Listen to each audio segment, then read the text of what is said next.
हम दो हमारे दो क्या सिर्फ राजनीति के लिए है या वास्तव में सरकार इसको लेकर गंभीर भी है या फिर चुनाव आ रहे हैं इस वजह से इस मुद्दे को उछाल दिया गया। कई ऐसे सवाल हैं जिनको लेकर लगातार चर्चा जारी है। गौरव भाटिया जी, एक बार फिर से आपके पास आते हुए उसके बाद एक एक करके बाकी मेहमानों का मैं रुख करूंगी।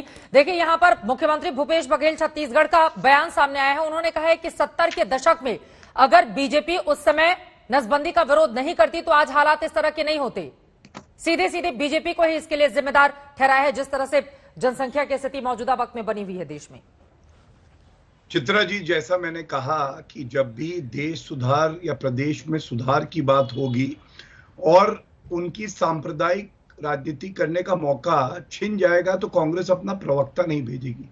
70 के दशक में और आपातकाल जब लगा था, आपको याद है क्या हुआ था? जबरदस्ती मर्दों को पकड़ के नसबंदी कराई गई थी और आज ये कहते हैं कि उसका समर्थन होना चाहिए। इससे ज्यादा दुखद बात क्या है?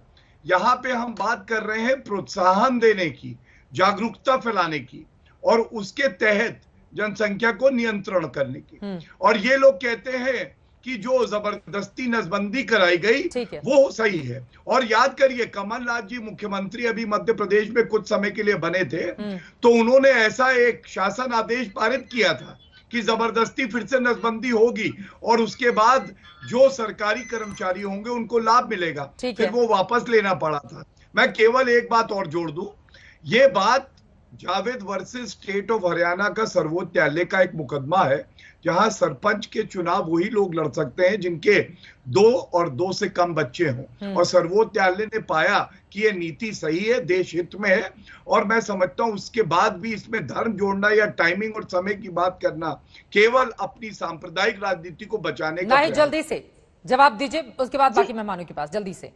गौरव भाटिया जी इमरजेंसी की बात कर रहे हैं तो मैं उनको ये बताना चाहती हूँ कि इमरजेंसी लगाने वाले 2 मेन लोग थे, संजय गांधी जी और उनकी पत्नी मेनका गांधी जी। संजय गांधी जी तो दुनिया में नहीं रहे, लेकिन उनकी पत्नी मेनका गांधी जी एमपी है भारतीय जनता पार्टी से और उनके बेटे भी भारतीय जनता पार्टी में, उनकी आंखों का तारा है।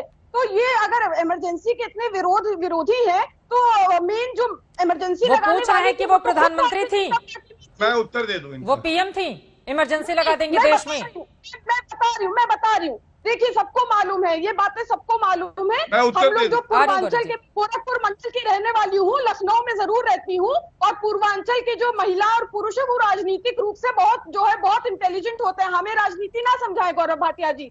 बात ये कि इंदिरा गांधी जी और संजय गांधी जी और इमरजेंसी लगाने वाली, उसमें सबसे ज्यादा अहम भूमिका संजय गांधी और मेनका गांधी की थी।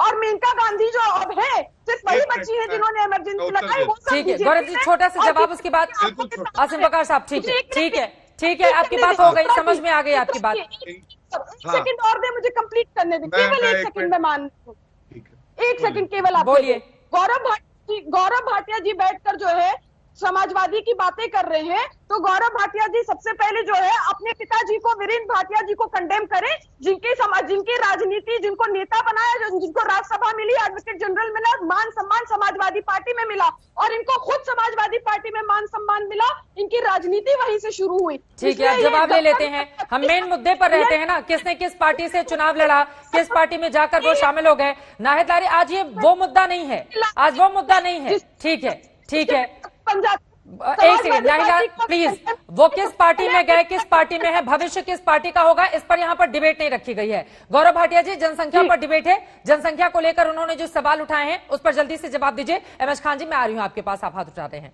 गौरव जी। मैं बिल्कुल देता हूँ। चित्रा जी, पहले तो कोई भी अगर व्यक्तिगत टिप्पणी हो तो कृपया करके उसे रोका करिए। माननीय प्लीज चुप कराइए, नहीं चुप कराइए।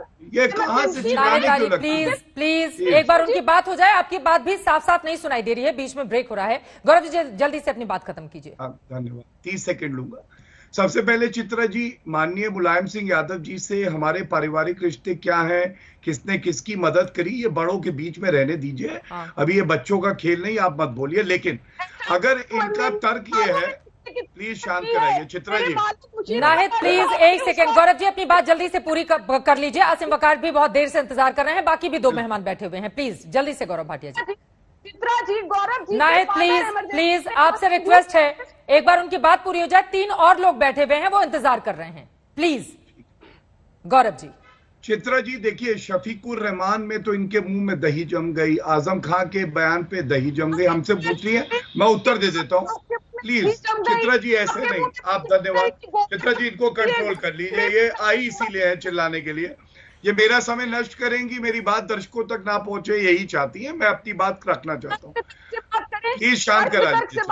मैं आपसे नाहिद, आपकी पूरी आवाज आप सुनाई नहीं दे रही है, आप जो भी बीच में बोल रही हैं, प्लीज आपसे रिक्वेस्ट है ना? दोनों लोग साथ में बोलेंगे और आवाज साफ भी नहीं सुनाई देगी तो दर्शकों का समय यहां पर जाया होगा। गौरव भाटिया जी, बाकी 3 मेहमान भी इंतजार कर रहे हैं, मैं चाहूंगी जल्दी से अपनी बात आप खत्म करें।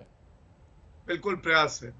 देखिए, इनका तर्क ये है कि अगर संजय गांधी ने कुछ गलत किया तो मेनका गांधी आज भाजपा में है।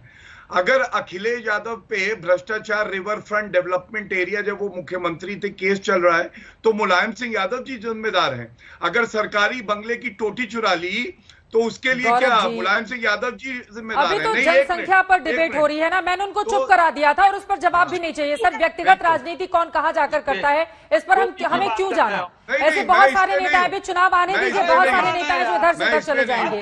गौरव जी, जनसंख्या पर प्लीज। एमएच खान साहब नहीं, लेकिन आपने यहाँ पर देखिए, आप कह रहे हैं कि पोर्टल पर क्यों डाल दिया और भी तमाम सवाल आपने पोर्टल पर नहीं डाले तो कहां पर रखें ये बात, आप बताइए। वो तो सलाह मांग रहे हैं ना आप लोगों से, वो जबरदस्ती लागू तो करने नहीं जा रहे हैं आपके ऊपर। एमएच खान साहब, बता दीजिए ना, आप बता दीजिए जनता देहात में कितने परसेंट रहती है, शहर में कितने परसेंट? पोर्टल पे जनता जाएगी क्या? सवाल क्या करें? आप बताइए ना, क्या करें सर? आप बताइए क्या करें फिर? ये सब हो गया, ये इसी को कहते हैं पोर्टल पर डालने का मतलब गुफा। अब मैंने 2 सवाल किया, उसका जवाब आप भी नहीं दे पा रही हैं और भाटिया जी दे पा रहे हैं। मैं दे रहा हूं, अगर मुझे समय मिले। अगर 2022 में, सुनिए 2022 में अगर अपने एमएलए के 2 बच्चों की फार्मूले पे टिकट देते हैं तब तो इसका स्वागत किया जा सकता है, वरना ये सिर्फ गुफा है। दूसरी बात, ये रवि किशन जी प्राइवेट बिल ला रहे हैं। क्यों प्राइवेट बिल लाएंगे भाई? और सेंट्रल गवर्नमेंट क्यों नहीं बिल लाएगी? प्राइवेट बिल लाने के लिए रवि किशन तैयार हुए। रवि किशन के पास कितने बच्चे हैं जरा बताइए, बुझाना भार चाहिए। इसीलिए मैं कह रहा हूँ कुछ नहीं है। और गौरव भाटिया जी जवाब दे नहीं रहे।